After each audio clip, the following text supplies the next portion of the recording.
Oh, the bridge is up in Charlevoix. I wonder why. Huh. Let's look over here. Oh, boy, that's a big boat.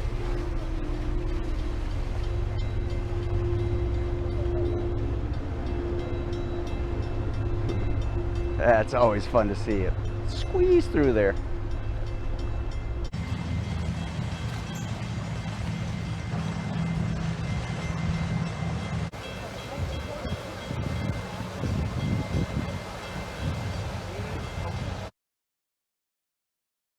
Charlevoix parachute opening sounds of summer.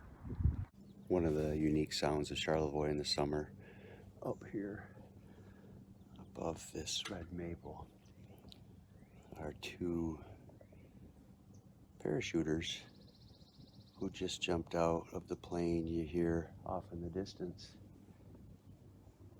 And sometimes you hear an audible, I didn't use the sound, but it was the F-bomb, which is quite humorous when you hear it. It's very well and appropriately stated.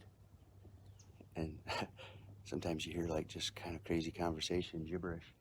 And you think, oh, the neighbor kids are out playing. And then you hear the parachute open. It's a fun sound to hear. On calm days, you can hear it quite audibly.